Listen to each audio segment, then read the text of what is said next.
Okay, so in this lecture I'm going to be talking about Kepler's laws, and we're going to be working in this lecture and the next couple of lectures to understand Kepler's laws in terms of what we've been learning about the two-body central force problem, and we'll be sort of doing proofs for Kepler's laws. So maybe first a little bit of history. So Johannes Kepler was an astronomer in the late 1500s, early 1600s, so a long time ago. This is well before Newton developed calculus, so all the tools that we've been developing in this course were not available to Kepler when he discovered these laws. Basically, he was working with the very precisely measured data taken by a fellow named Tycho Brahe, and he was trying to prove Copernicus's ideas about planetary orbits around the sun. And basically, Copernicus believed that planets made circular orbits around the sun, and Kepler was trying to prove that and show that with Tycho Brahe's data, but in the end found that he didn't agree. That is, he found that planets do elliptical orbits, just like we've been showing in our work with the two-body problem. So let's go ahead and write down what are Kepler's laws first. So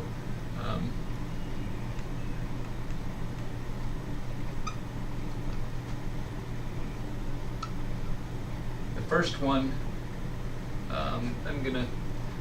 so the first one is that planetary orbits are elliptical, and that the sun sits at the focus of the ellipse. Okay, so that's law number one.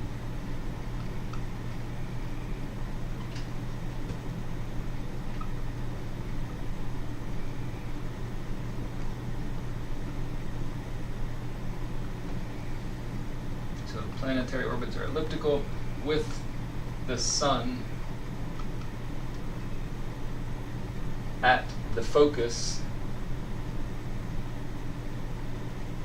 of the ellipse.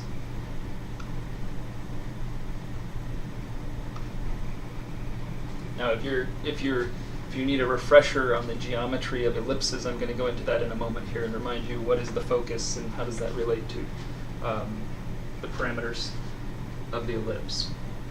Okay, the second law, so he has these three laws. So the second one is that so maybe let's just draw a quick sketch here. If you've got an elliptical orbit, and the sun is, say, here,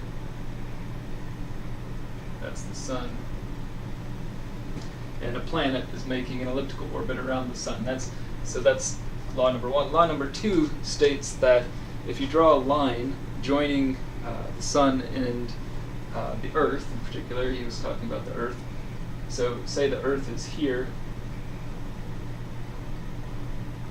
and you draw a line between the sun and the Earth, and then at a later time, say the Earth has gone around a bit to here, and you draw another line here between the sun and the new position of the Earth, and you calculate this area, then that area will be equal for equal times, no matter which point of the ellipse you're on. So if you're at a different point in the ellipse, and say the same amount of time, so let's say delta t time has passed, and let's see, so let's say the same amount of time might cover, that's not a good example here, let's say something like this. So this is the same amount of time elapsed, delta t. If you calculate this area, that area, they will be equal. That is, let's write it down here. The line joining Earth and Sun sweeps out equal area in equal time. So as this line sweeps across an area, it sweeps equal area in equal time.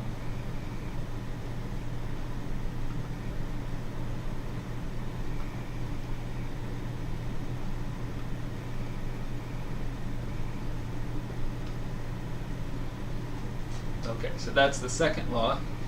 Third law, which came a bit later in time. Actually, these two were discovered and published in 1609.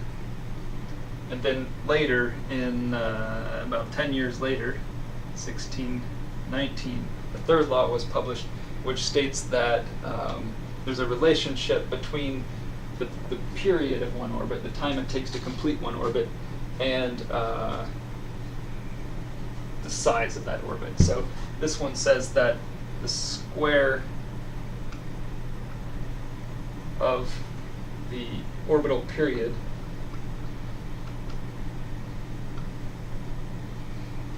is proportional to the orbit's larger radius. Okay, so I'll tell you what that means in a moment here.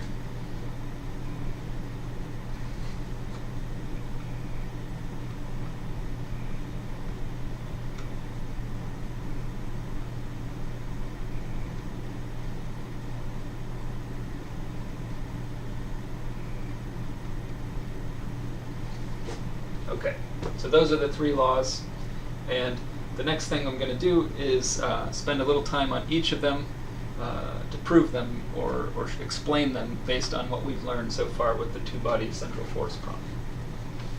Okay, so I'm going to first work on this first one, so the one that says that the orbits are elliptical with the sun at one focus of the ellipse.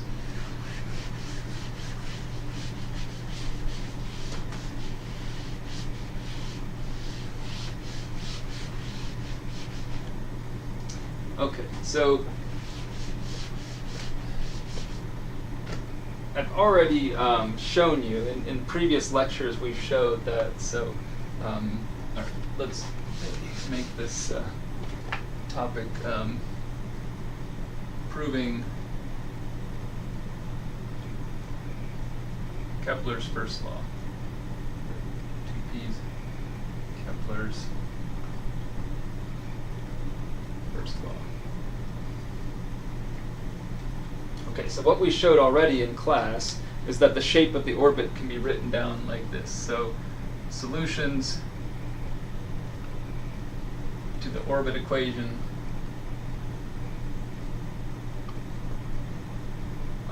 in cylindrical polar coordinates look like this.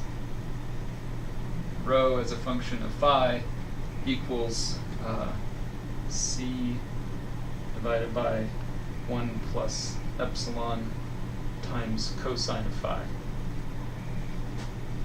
So this is how we wrote down the solutions in class when we solved the orbit equation.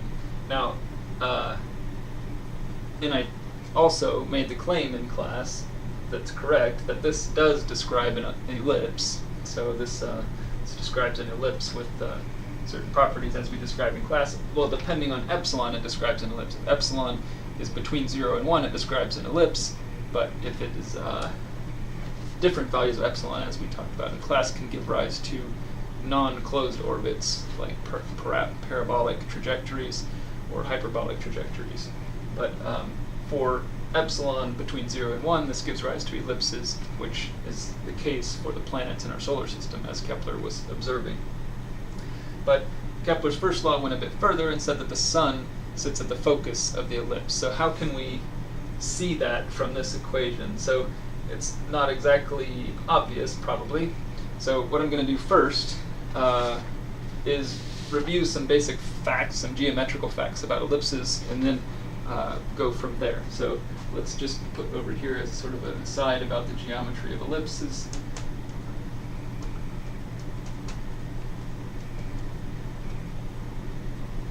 So if you could draw another ellipse here. Here's an ellipse. Probably if you ever have seen ellipses discussed in a geometry course or something like that, you would see the following equation, where in Cartesian coordinates, if you have x and y, and the ellipse centered at the origin of that Cartesian coordinate system, then the equation of the ellipse looks like this: x over a squared plus y over b squared equals 1.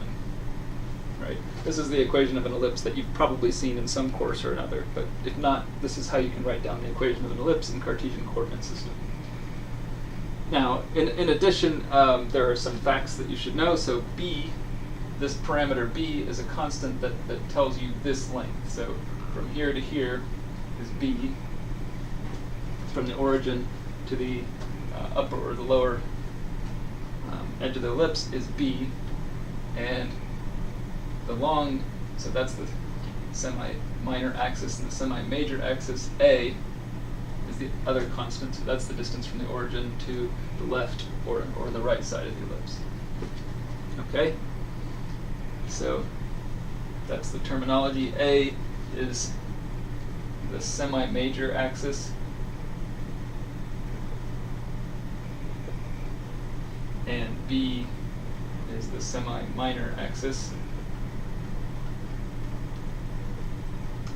So another important point, as we discussed in Kepler's first law, is the focus. So on this picture, the focus, I'm going to just draw it approximately. There's one here, and there's approximately one here. So this point is F, this point is F. So the focus of the ellipse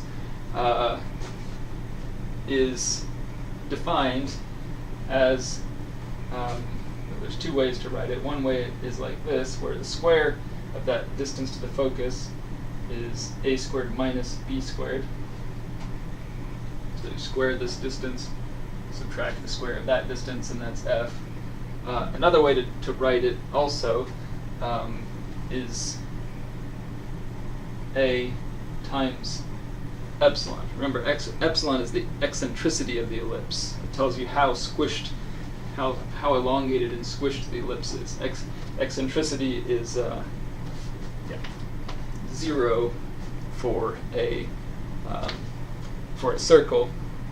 Remember, if you come back here and you say epsilon equals 0, means that the radius rho is just equal to a constant c. So a constant radius as a function of the phi variable means it's a circle. Okay, so you can also write down the focus in terms of the eccentricity of the ellipse. So let me write that where epsilon is the eccentricity.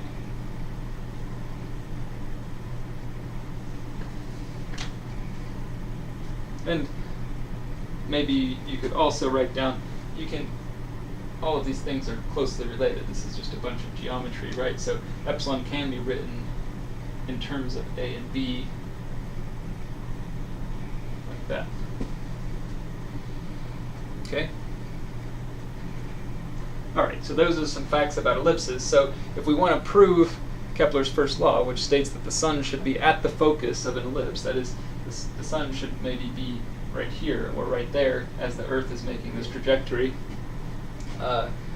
then we need to recast, well, my strategy for showing you this is to recast this equation in Cartesian coordinates and show you that the equation that comes out, if I recast this in Cartesian coordinates, should look like this.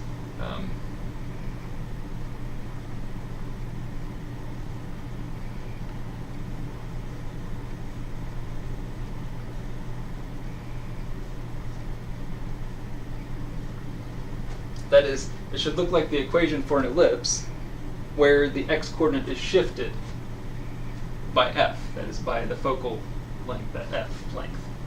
Okay? So if I take this equation, rewrite it in terms of Cartesian coordinates, and I get an equation that looks like this, then I have shown Kepler's first law. Right, let me make sure that one point is clear here. That is, rho, by definition of how we set up our two-body problem, rho is the distance between the Earth and the Sun, right? It's the distance between the two bodies. So when we're thinking about what previously, when we've thought about how this equation tells us about the motion of a fictitious particle in cylindrical polar coordinate systems, remember, rho is the distance between the two bodies, the real two bodies. So the origin for rho is the sun, or could be thought of as being the sun. So the origin for this ellipse should be, well, this equation should describe an ellipse that's been shifted to the left by a distance f, which would put the origin at the sun. So let's put it this way. If we have another ellipse that's kind of shifted to the left by an amount delta, then that would have an equation that looks like this, where you have delta instead of f here. Okay, I'm sure that's clear. Okay, so let's go ahead and do this. This is just an amount. This is going to turn into a bunch of algebra to show that this is equivalent to that, and that's what we're going to do next. All right, so first let's note that if we're going to start rewriting this in terms of Cartesian coordinates, we need to note that, all right, I'm going to erase some stuff over here.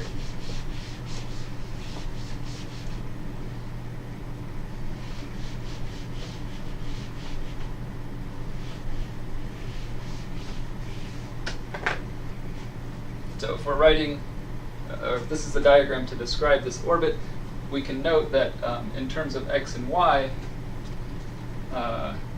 we have that cosine phi is equal to x over rho, right? The x coordinate of this point is related to rho by cosine phi, just using this triangle here. And moreover, we know that rho squared is related to x and y like this, right? So we can use those two facts. Let's go ahead and do that. So first, let's substitute in x over rho for the cosine phi here. So this thing is c over 1 plus epsilon x over rho, and on the left-hand side we have rho. Okay, so we multiply both sides by this 1 plus epsilon times x over rho. We end up with rho plus x epsilon equals c, right? Take that denominator, multiply it by this side. On this side, you get rho times x times epsilon and a rho over rho that cancel. Okay, so rewriting that one more time, simple enough. And then, so that I can use this fact, I'm going to now square this. So we have this statement, which is c squared minus 2x epsilon c plus x squared epsilon squared. So that follows from here. Now we can replace the left-hand side of that with x squared plus y squared, right? Now we have an equation, so x squared plus y squared equals this stuff that depends on x squared. So if we try to rearrange this, and we're going to do that, we're going to rearrange this to get it into the form that looks like the equation for an ellipse in Cartesian coordinates. Okay? So, and the first thing we're going to do is a sort of trick. That is, we're going to add a constant to both sides so that it's going to help us, well, you'll see what it's going to do, but we're going to add the following constant.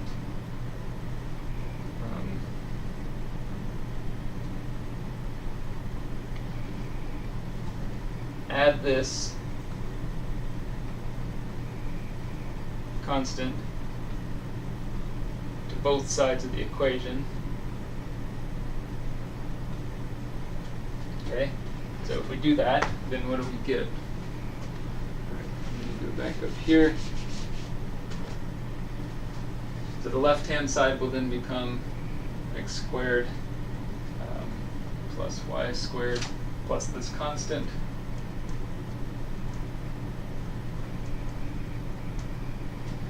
And the right-hand side becomes c squared minus 2x epsilon c plus x squared epsilon squared plus this constant.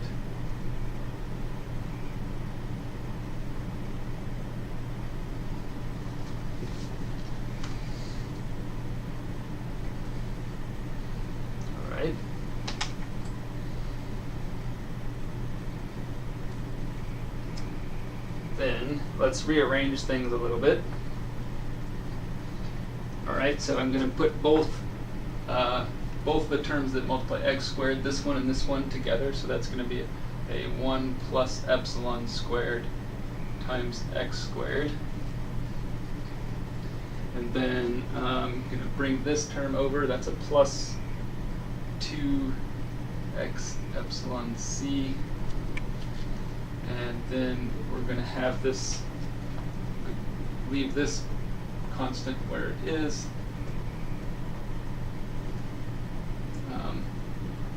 Plus y squared. Now on the right hand side, what's left is c squared plus that constant. Just rearranging terms here, nothing too complicated that time. I just rearranged the terms. And now what that allows us to do is to, well, first let me do one more step and then I'll tell you what it allows us to do. Now let's divide everything through by this 1 over, or 1 plus, I think I got a sign error here. This should be a 1 minus. Yes. Take this positive term to this side, it's a 1 minus. So now we're going to divide everything through by this 1 minus epsilon squared. That will give us 2 epsilon c over 1 minus epsilon squared times x. And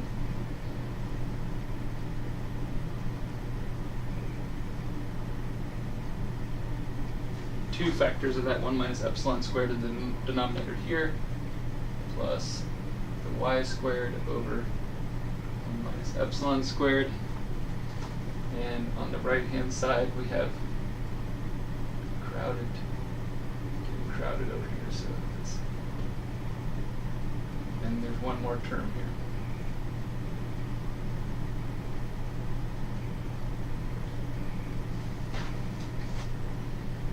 Okay, so the reason I wanted to do this trick of adding this complicated constant to both sides is so that now I can rewrite that stuff. We can notice that that thing is just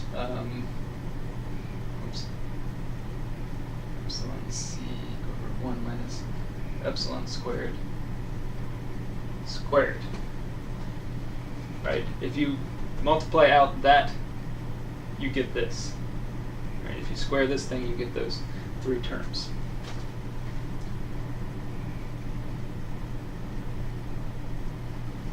Okay, and on the right hand side, I'm going to combine this term and this term with a common denominator. That is this 1 minus epsilon squared. So that means this c squared will now be multiplied by 1 minus epsilon squared. And then the numerator for the second term on the right hand side is this e squared plus c squared. Okay, so now we're almost there. Let's go a little bit further here. Note that here you have a positive epsilon squared c squared and a negative epsilon squared c squared. So those two cancel each other, leaving you on the right hand side with just c squared over 1 minus epsilon squared to the power 2. Alright, this stuff on the left, just going to leave it the same for now. And then, finally, to get us into the form of the Cartesian equation for an ellipse, I'm going to divide through both sides by this constant, this c squared divided by 1 minus epsilon squared. Okay, if I do that, then here's the result. So we have x plus, let's see here, oops.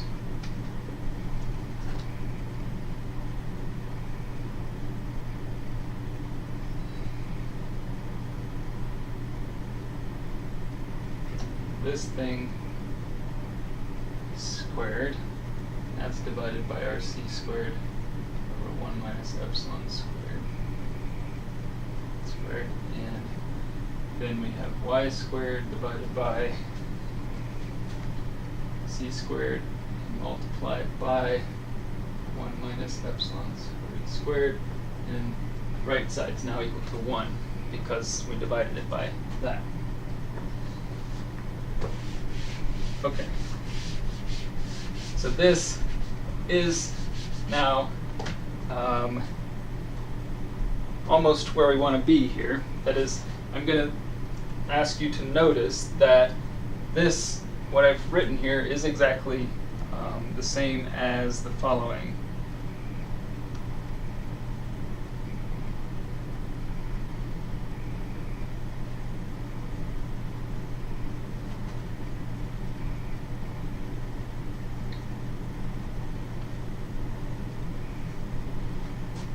In other words, this mess here looks kind of messy, but it is exactly equal or equivalent to a Cartesian equation for an ellipse if you notice that A, this constant A here, is equal to c over 1 minus epsilon squared, and B, so where these two constants, the semi-major axis and the semi-minor axis, A and B, are defined like that. So our equation for an orbit, an elliptical orbit, is the same as our Cartesian equation for an elliptical orbit, as long as that Cartesian orbit is offset, the x-coordinate is offset by this epsilon A, where A is the semi-minor axis. That is, if it is offset by the focus. Right? Remember, epsilon, the eccentricity, times the semi-major axis A is equal to the focus from, that's your basic geometry of the ellipse.